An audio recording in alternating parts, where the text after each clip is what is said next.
ഇനി ആ തരത്തിലുള്ളൊരു ബുദ്ധിമുട്ടുണ്ടാകുമെന്ന് പ്രതീക്ഷിക്കുന്നില്ല. അദ്ദേഹത്തിൻ്റെ ദ്വാരപാലകരാന്ന് പറഞ്ഞ് നടക്കുന്നവർ അദ്ദേഹത്തിനൊപ്പം നിൽക്കണമെന്നായിരിക്കും അദ്ദേഹത്തിൻ്റെ ചിന്ത. എന്ത് തന്നെയാണെങ്കിലും ഇപ്പോൾ ആ ഇമ്മീഡിയറ്റ് ക്രൈസിസ് കഴിഞ്ഞു. ഇനി 3 മണിക്ക് നട തുറക്കുമ്പോൾ നമുക്ക് ആൾക്കാരെ തൊഴിച്ചിട്ട് ഈ തിരുമുറ്റം കൂടെ ഒന്ന് ഒഴിച്ചു കഴിഞ്ഞാൽ ബാക്കിയുള്ളവരെ നമുക്ക് കയറ്റാൻ പറ്റും.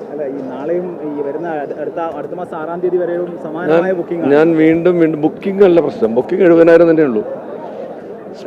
സ്പോട്ട് ബുക്കിങ്ങിന് നമ്മൾ 20,000 എന്നുള്ള ലിമിറ്റ് വെക്കുമ്പോൾ ആ ലിമിറ്റിനുള്ളിലുള്ള ആൾക്കാർ വരാതെ സ്പോട്ട് ബുക്കിംഗ് കിട്ടിയില്ലെങ്കിൽ എങ്ങനെയെങ്കിലും തൊഴാം എന്നുള്ള ധാരണയോടുകൂടി വരുന്നവരാണ് നമുക്ക് അവർ മനസ്സിലാക്കണം. ഇനി നമ്മൾ ഇപ്പോൾ എന്തായാലും സ്പോട്ട് ബുക്കിംഗ് ഇല്ല, ഇന്നത്തേക്ക് നാളത്തേക്കുള്ളത് തീർന്നു കഴിഞ്ഞു ഓൾറെഡി. ഇനി സ്പോട്ട് ബുക്കിംഗ് ഇല്ല എന്ന് പറയാനായിട്ടാണ് നമ്മൾ നിർദ്ദേശം കൊടുത്തിരിക്കുന്നത്. ഒന്ന്, അതുകൂടാതെ ഇനി വരുന്ന ആൾക്കാർക്ക് ഈ സ്പോട്ട് ബുക്കിങ്ങിൻ്റെ തോത് കഴിഞ്ഞു കഴിഞ്ഞാൽ പിന്നെ അനുവദിക്കാത്ത രീതിയിൽ നമ്മൾ നിലയ്ക്കൽ വെയിറ്റ് ചെയ്യാൻ പറയും. അപ്പോൾ എന്ന് പറഞ്ഞാൽ ഇന്ന് കിട്ടില്ല. ഇന്നിപ്പോൾ തൊഴാൻ വരുന്നവർ ചിലപ്പോൾ ഇന്ന് സ്പോട്ട് ബുക്കിംഗ് കിട്ടിയെന്ന് വരില്ല. നിറഞ്ഞു കഴിഞ്ഞാൽ ആ 20,000 ലിമിറ്റ് കഴിഞ്ഞാൽ പിന്നെ അത് അനുവദിക്കില്ല. അത് കഴിഞ്ഞാൽ പിന്നെ വരുന്ന സ്ലോട്ടിൽ അവർക്ക് കിട്ടുള്ളൂ.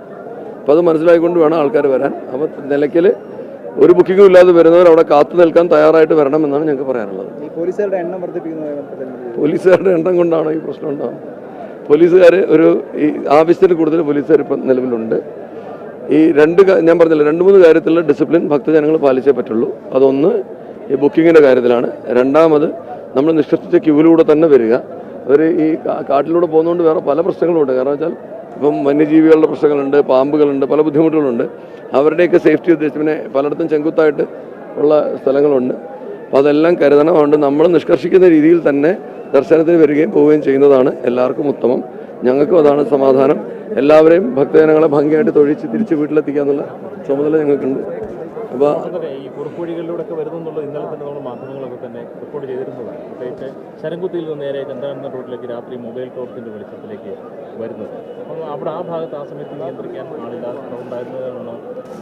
അവിടെ കണ്ണൻ പോയി നോക്കിയാൽ കാണാൻ എത്ര വഴികളുണ്ടെന്ന്, എത്രയോ വഴികളുണ്ട്. അത് നമ്മൾ ആ വഴിയിൽ കൂടി അല്ലാതെ തന്നെ അവർ വരാനായിട്ട് തീരുമാനിക്കണം. നേരായിട്ടുള്ളൊരു വഴി കിടക്കുമ്പോൾ എന്തിനാണ് ഈ വളഞ്ഞ വഴിക്ക് പോകുന്നത്? അപ്പോൾ അത് ഇന്നലെ നിങ്ങൾ കാണിച്ച വിഷ്വൽ ഞാൻ കണ്ടു. അപ്പോൾ അതിനകത്ത് കാണുന്നുണ്ടല്ലോ ആൾക്കാർ വരുന്ന വഴി എങ്ങനെയാണെന്നുള്ളത്. അങ്ങനെ അവിടെ ഓരോ സ്ഥലത്തും പോലീസിനെ നിർത്തുക എന്ന് പറയുന്നത് പ്രായമല്ല, അത് കാടാണ് സത്യം. അപ്പോൾ അത് ഭഗവാന്റെ ഇച്ഛയ്ക്ക് അനുസരിച്ച് വന്ന് തൊഴുതിട്ട് പോകണം എന്നുള്ള തീരുമാനത്തോട്ട് വേണം ഭക്തർ വരാൻ. ഏത് കുറുക്കുവഴിയും അതിനു വേണ്ടി ഉപയോഗിക്കാമെന്ന് കരുതരുത്. അത് അവർക്കും അപകടമാണ്, ഞങ്ങൾക്കും ബുദ്ധിമുട്ടാണ്, നിങ്ങൾക്കും ബുദ്ധിമുട്ടാണ്. അത് ഭഗവാനും ബുദ്ധിമുട്ടി. കാരണം വെച്ചാൽ പൂങ്കാവിന് അങ്ങനെ മലിനപ്പെടുത്താനുള്ള വഴി കൂടെ അല്ല. ഭഗവാൻ ഇത്രയും വഴി തന്നെയാണ്. ശരിക്കും സത്യം പറഞ്ഞാൽ പെരിയാർ ടൈഗർ റിസർവിനകത്ത് വളരെ പരിമിതമായ വഴികൾ മാത്രമാണ് ഇതിനുവേണ്ടി നിഷ്കർഷിച്ചിട്ടുള്ളത്. അപ്പോൾ ആ വന്യജീവി സങ്കേതത്തെ കൂടെ എന്താ പറയുക മലിനപ്പെടുത്തിയ രീതിയിലാണ് പലരും വരുന്നത്. അങ്ങനെ ചെയ്യാൻ പാടില്ല. അതെല്ലാവരോടുമായിട്ടുള്ള അഭ്യർത്ഥനയാണ്.